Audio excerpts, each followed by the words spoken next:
Hello, hello, hello, everybody. All right.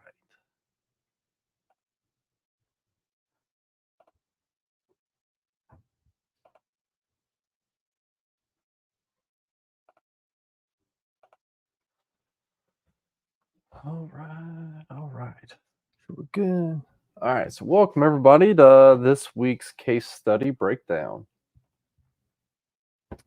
So, I see everybody's gotten the comment stuff figured out. You've been putting in your comments where you're tuning in from. I try to drop in some of those comments to highlight to show everybody that's being streamed to over YouTube, LinkedIn, Facebook, and wherever else you're viewing in from today.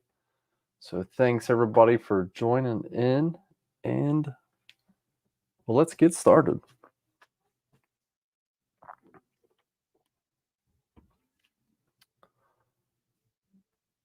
All right, so in this case study, we were dispatched to the local elementary school for a 7-year-old with the dispatch being unresponsive. The dispatch tells you that the 7-year-old had a syncopal episode as soon as they arrived at school, um, and they're going to be located in the nurse's office once you arrive. So you find that 7-year-old female child in the nurse's office. She's got a GCS of 4, 5, and 6. Her airway is patent, breathing is normal, skin is warm and dry.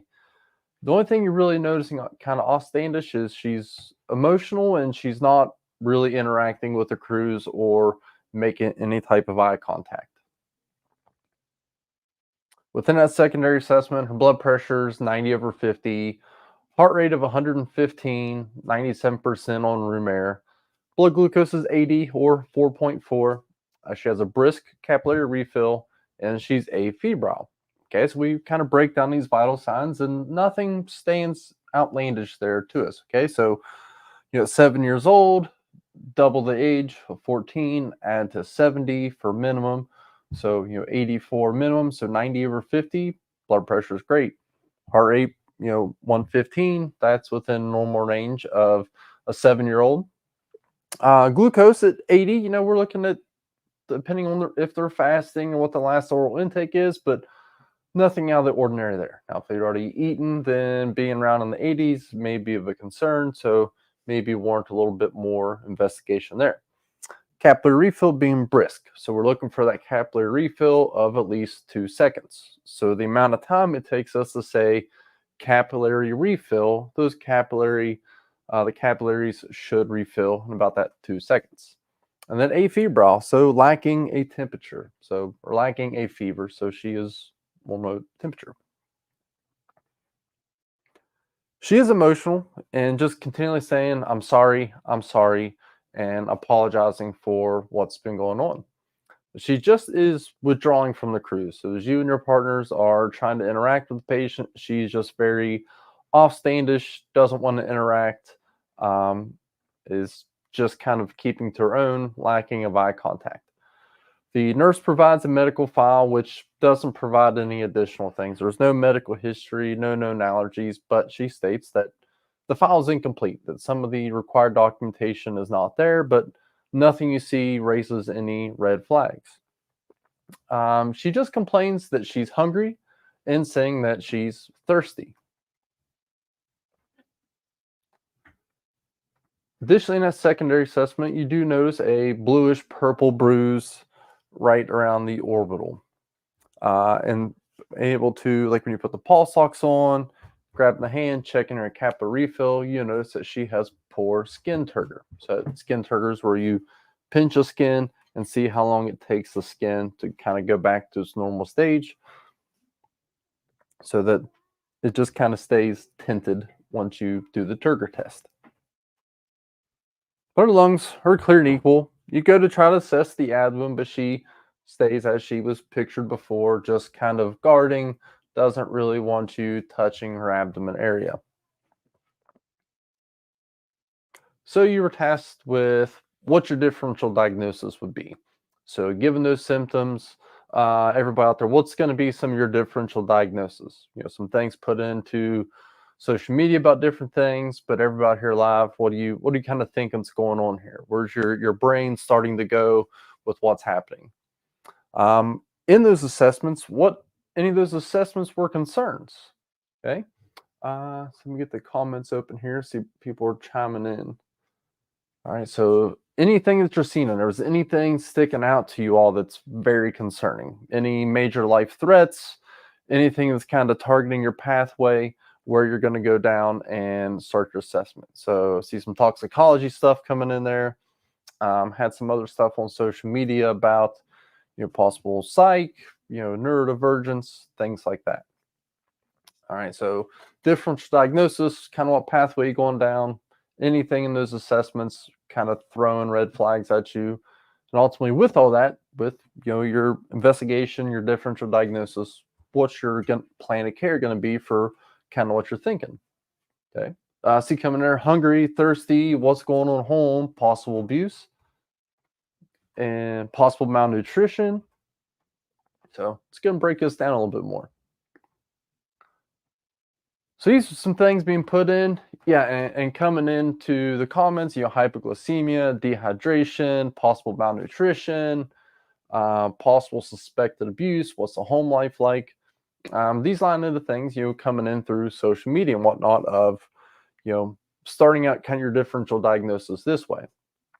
All right, so we kind of take in consideration what that patient's behavior was like. So that kind of raises a little suspicion to us that as a 7-year-old, so think about kids in that early school age of around 7 of how they would interact. Generally they see first responders coming into schools, they get all eager, they want to go see the lights and the sirens, and they don't consider those people stranger danger, especially in appropriate uniforms. Kids recognize them and are generally pretty well attracted to them. So we can kind of start thinking about maybe that neurodivergence, maybe some type of autism. Well, again, nothing in the medical records stuck out, nothing being preemptively told by the nurse or the teachers that kind of start suspecting any type of neurodivergence. So we kind of start ruling that out, that hey, her behavior is abnormal. All right, and then let's go down the diabetes route. Okay, so we did a finger stick.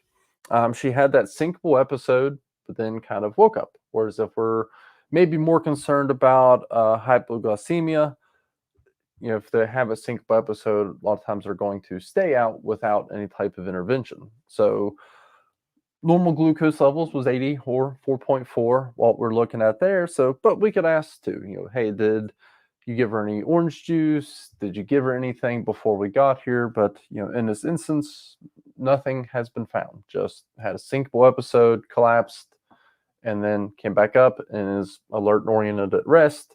Blood glucose is normal.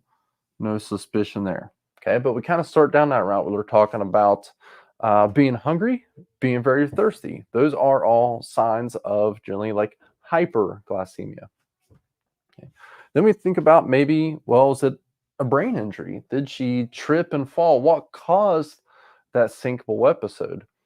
And with the bruising there, we kind of start to think, well, is that bruising related to the reason that she had the syncopal episode? Is it head trauma? But blood pressure was normal, heart rate was normal, where we would suspect, an increase in blood pressure and a decrease in heart rate if we were concerned there. And again, that syncopal episode, we kind of came back. So we can kind of rule this out. Nothing really suspected. There are no significant traumatic injuries. And then we kind of think about the bruising too, that the bruising was bluish and purple. So that's kind of an indicator that the bruising isn't new. So the bruise was there before the syncopal episode. And then, kind of tying some things here, people saying, malnutrition, toxicology, malnutrition. Well, are these maybe going hand in hand? Okay, so the malnutrition, complaining of hunger and thirst, and yeah, so we kind of ruled out diabetes. Things are going to make you feel like you're hungry. So we've kind of ruled that one out. So maybe they're malnourished early in the morning. Kids come to school, maybe they haven't been fed. Some other things to get your brain going too. Of what day of the week is it? Is it that the kids just come back from a long weekend that maybe The only time these kids are getting fed is when they're at school. Or is this psych? Okay, so is it toxicology relating to this? But as we kind of start to think about things and we break down this a little bit more, these two are gonna kind of go hand in hand. Okay, so the case study was targeted to start going towards that down the hole of neglect or suspected abuse. That kid has a bruise to the face, behavior is very offstandish from normal. Kid is just very much not themselves, complaining of hunger and thirst. Okay, and early in the morning, that the kid is malnourished, causing that. So then we look at that skin turgor. Okay, so we think about that skin turgor. If it is blanching, so it kind of stays up in a peak and not returning back to nice stretchy skin, that is a sign of significant dehydration. Okay, so now we kind of break these things down of the differences between neglect and abuse. Okay, so we see bruising and we think, of physical violence of causing that abuse. Okay, so let's get on the whole of neglect first. So neglect is essentially not providing for the well-being of that child, whether that's mental or physical. So not providing basic fundamental things of life in first world countries of food, clothing, hygiene. Okay, and those are things to take into consideration too of, hey, is this kid, are they dirty? How are they dressed? Is it their appropriate demeanor? Do they come from a lower socioeconomic status to where the kids' clothes maybe are not always the best, or maybe that's hand-me-down clothes, but are they relatively clean? Are their clothes clean? And kind of getting more information from the teachers who see them far more frequently than you would. Is this kid's behavior abnormal? Kind of give us more background on this kid. In neglect, and then shelter and supervision. Basic things. Being able to provide some place for the kid to reside and providing adult supervision. Okay, so neglect for that instance from like supervision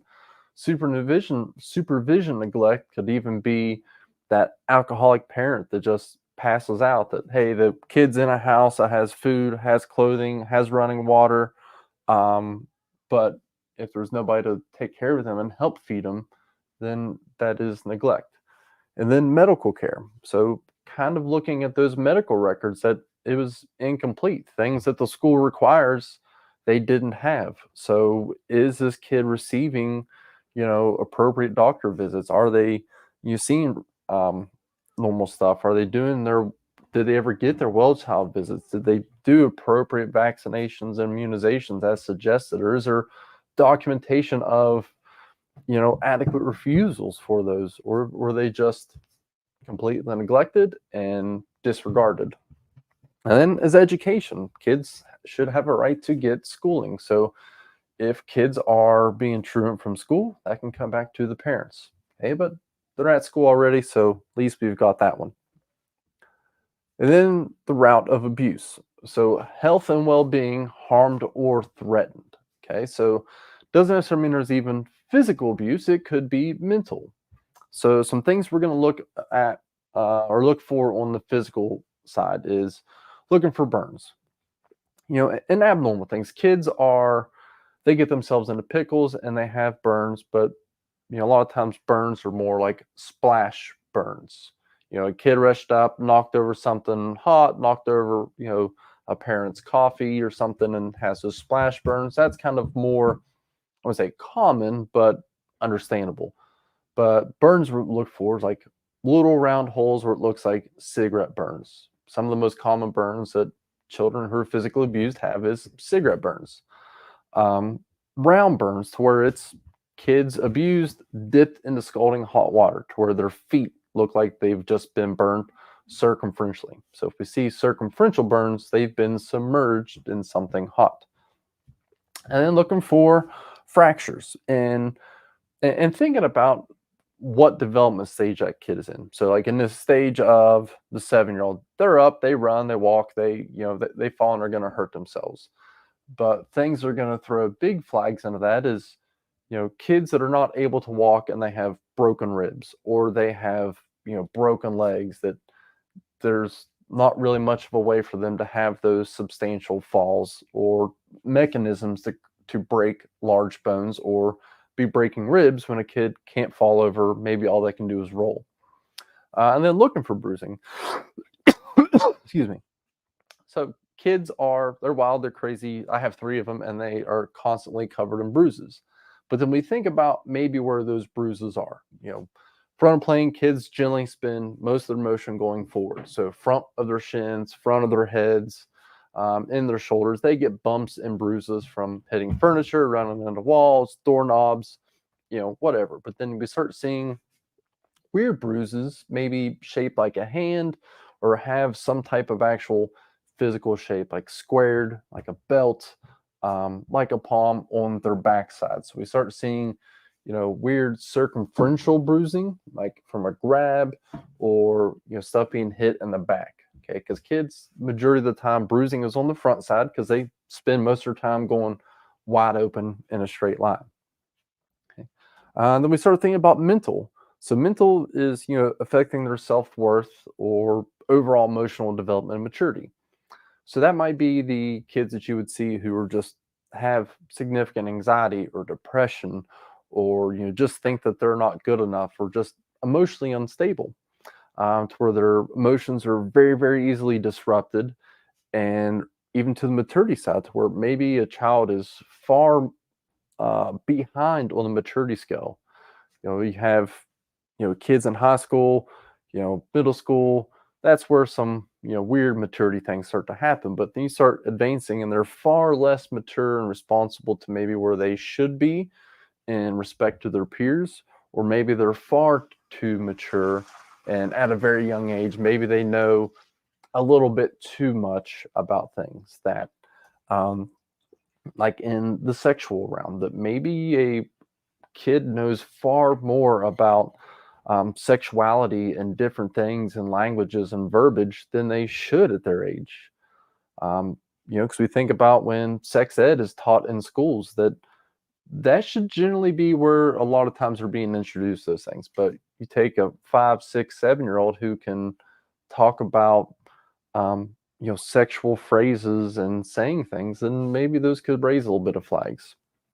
Okay, so some categories of sexual abuse would be actual sexual abuse from physical touch, and then sexual exploitation or sale.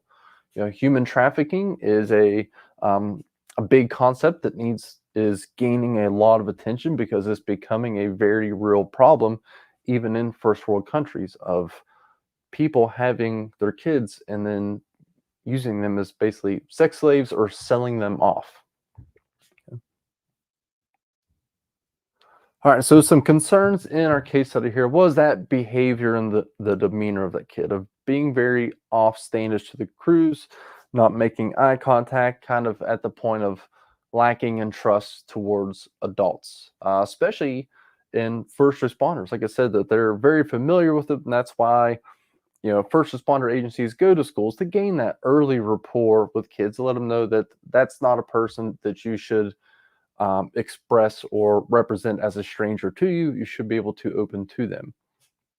And then the physical presentation. So having the bruising, kind of guarding, not wanting people to touch them, kind of giving off those demeanors that it's maybe an issue. And then our complaints of hungry and thirsty, leading into kind of those neglect from suspected abuse, from bruising, and then with the complaints of hunger and thirst from neglect. So, and we kind of start down this route of being subjective versus objective. Is it just our thoughts? Okay, so subjective is, that child's behavior, if our first encounter may seem abnormal, but talking to people who know them to see, is this abnormal out of them? So that's kind of the subjective thing. Is it abnormal to us, or is this overall abnormal to the patient themselves? And then being objective, like hard facts, what we've assessed, what we found, what we're interpreting, and versus kind of what we're suspecting. And then the symptoms, it can be very, very vague depending on what type of abuse or neglect that they're exposed to. Okay, so we kind of highlighted on some of the physical and the sexual things you'd see, but psychological symptoms, those are things we have to try to evaluate based on development of those children, of where they should be at, where they should be at, and what their normal behavior is based on their age groups or any other type of developmental factors. So things that maybe just not stick out that we have to try to do a little bit more detective work on.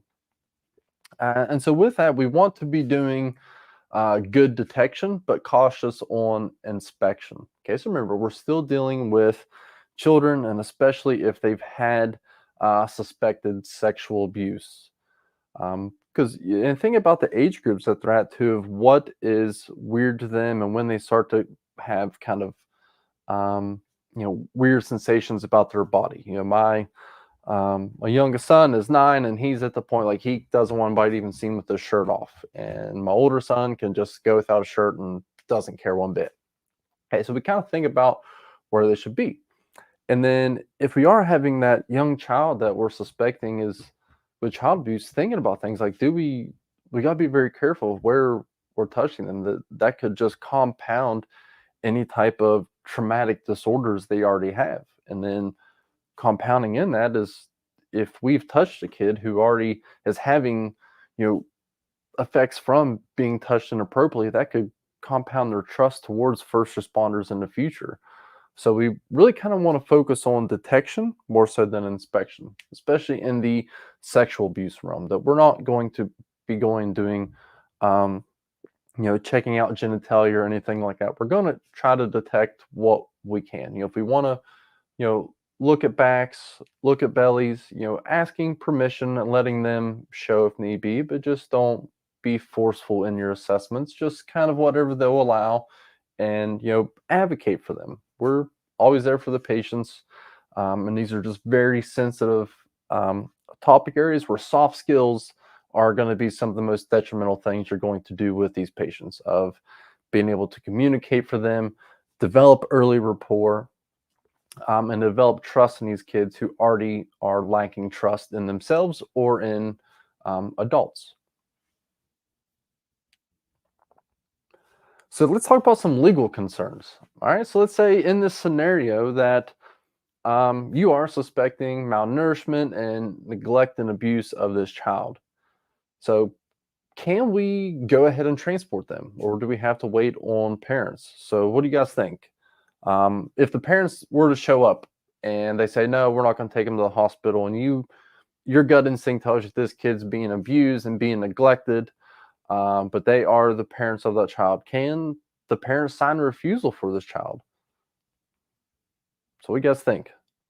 Could we let the parents, if they show up, take custody of this kid and then sign all the refusal documentation and leave? Yeah, and Tiffany says, yeah, contact PD. That's if you suspect that, kind of start down that route. Yeah. Contacting PD, because it is a legal thing. Okay, but it comes between gut and the law. So if we want to be looking out for these kids and take care of them, but yeah, calling PD, Child Protective Services, but legally they are still the guardian of that child. So if they show up and the kids saying that they don't want to go, the parents saying they don't want them to go, then there's legally we can't force them to go. Now, however, if we show up and the parents are nowhere to be found, then yes, then we can transport the kid, because a 7-year-old cannot refuse treatment of transports. Yep. And then legal reports, like we already mentioned, of contacting PD right away and CPS. As healthcare providers, we are what's known as mandatory reporters. So anytime we suspect any type of abuse, whether that's child abuse, domestic violence, adult abuse, like abusing of geriatrics, we are mandatory reporters that we report that to the respective authorities. Most states have their own contact lines that will get hold of. Whether it's Child Protective Services, Adult Protective Services, and whatnot. And I see like Tiffany chiming in there. So A phrase to think of in loco parentis. What does that mean? Okay, it is a huge it's a huge term in the legal realm dealing with minors. So in loco parentis, what does that mean?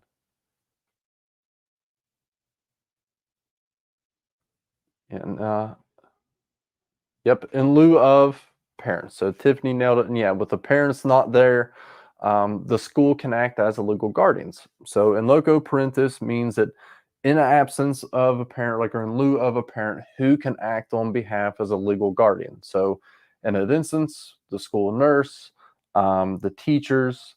If this were, thinking about school system too, bus drivers, athletic coaches, um, other family members, they can act as that legal guardian for that patient. Now, but remember, they have to be a legal adult too. So we can't be a 12-year-old that becomes a loco parentis for the 7-year-old.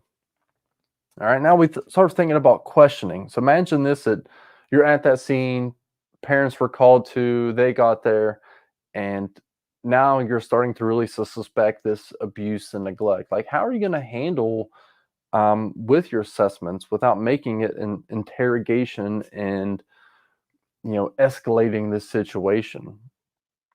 Okay, so what do you think? We're gonna be asking assessments in front of the parents, or we're gonna just flat out call them out? Like, do you hit your kid? Are you feeding your kid? Or we're gonna try to separate them? So in this situation, what are you guys gonna be doing? You going to stay with them, ask them questions, separate them? What are we gonna do?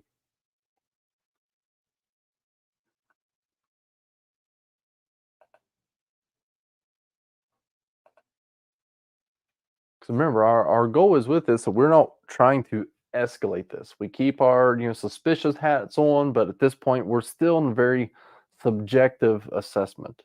Okay, let's just if this kid's coming out and saying my parents hit me, then yeah, that's definitely a legal thing. If law enforcement there, then that changes everything. But yeah, and like advocating, try to get this. If the parents aren't willing to go, try everything you can to convince them to let you take them to the hospital. Advocate for them, most definitely. But again, if they're going to refuse, then it's a legal thing. They're still there. Um, yeah, and if you can pull them away, maybe try to create some separation, cause those distractions. Like some kind of a good way to look at it is like, hey, mom, dad, guardian, whoever it may be, come over here. I need to get some questions from you, and kind of coordinate that game plan with your partner to see if maybe the parent's story and the child's story align, or if you can build that rapport with the patient if they're going to give you anything else. Yeah, and James, yeah, yeah, asking those indirect questions like, "Do you feed your kid?" Like, "Hey, when's the last time that she ate anything?" And just let them. It's all kind of standard questions. We're just not trying to create an interrogations or any accusations. So we want to avoid those escalations. Okay. Yeah. So talk to the parents. Try to get their stories away from the kids if you can, and asking those kids same things like and trying to get them to converse sometimes is difficult when you're like, do your parents hit you? Ask kind of open-ended questions like, so hey, do you how's things going? When's the last time you ate anything?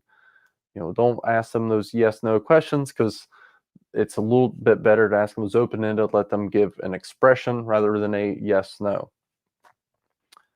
Yeah, and like ask them things like, hey, that bruise, like where did that come from? Maybe when you got them separated, get a little huddle with your partner, be like, hey, you ask them about the bruise, I'm ask the kid about the bruise, and see what their stories align and kind of go from that way. But again, we can't make accusations like saying, hey, that bruise looks really suspicious. Did you punch your kid? Like, oh, so how's that bruise? Like, we're just kind of worried, thinking about, maybe they got a concussion or something. So we're just trying to, fit all the pieces together. Yep. Yeah. Try not to be too obvious. We're very much, trying to be Sherlock Holmes, fly under the radar, but get as much detail as we can to, be making our case to advocate for those patients.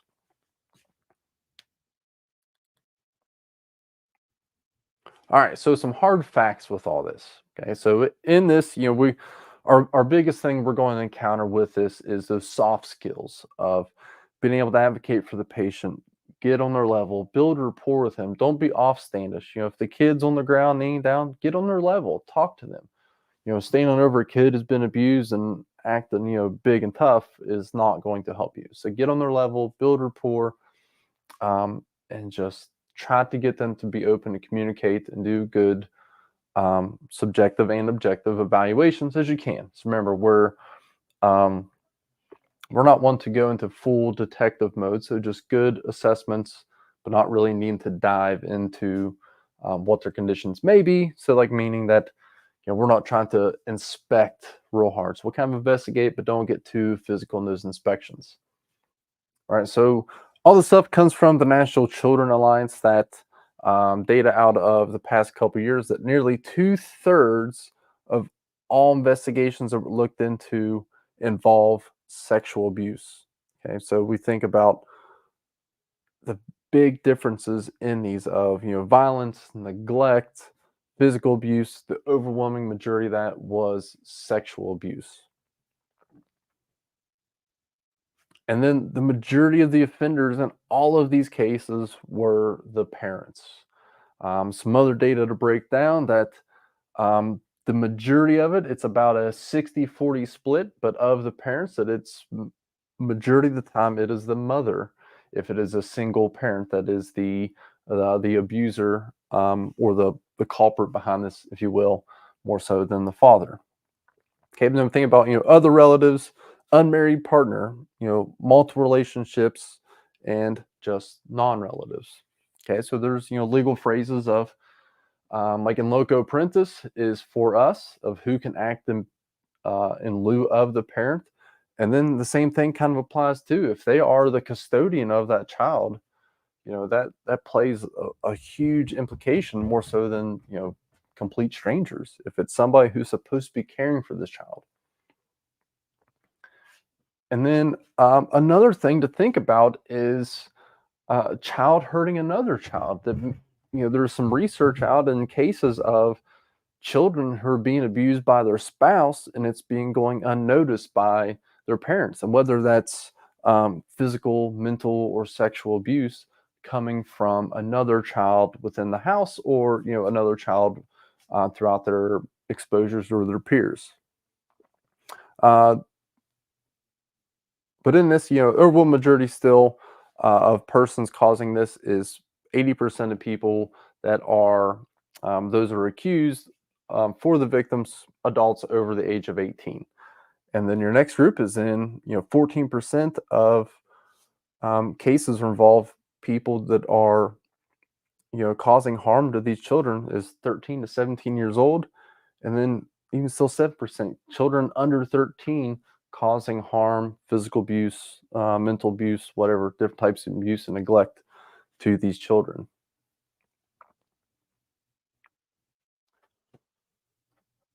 Yeah, so thanks everybody for tuning in to this week's case study. I know not a lot of involvement being pushed out of what we need to do, with all of our trained skills. But again, it's those soft skills and advocacy for those patients that a lot of times can make the biggest difference, especially dealing with those children. Of make sure we are doing these mandatory reports. Even if you go take a patient to the hospital and they say they're going to report, you're mandatorily reported or mandatorily required to report these to whatever your protocol state or your local state laws. And if you aren't sure, find out.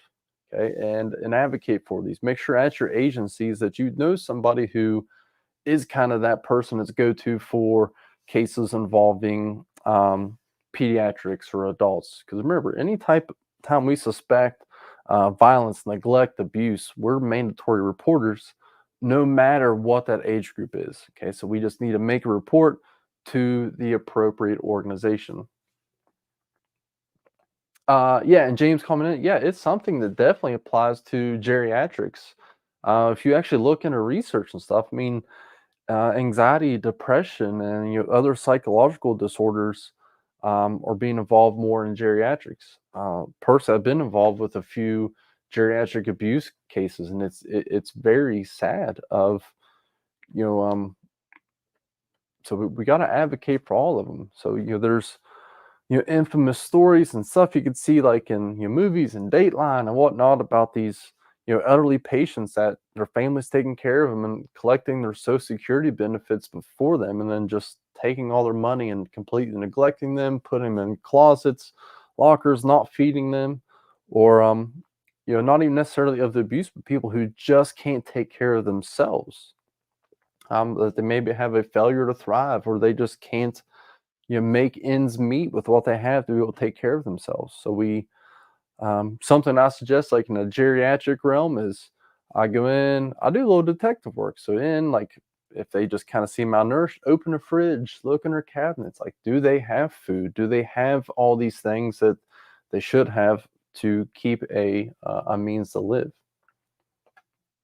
Yep. So thanks everybody for tuning in. Thanks for all those who dropped comments in to engage. Everybody stay safe and enjoy the day. Take care.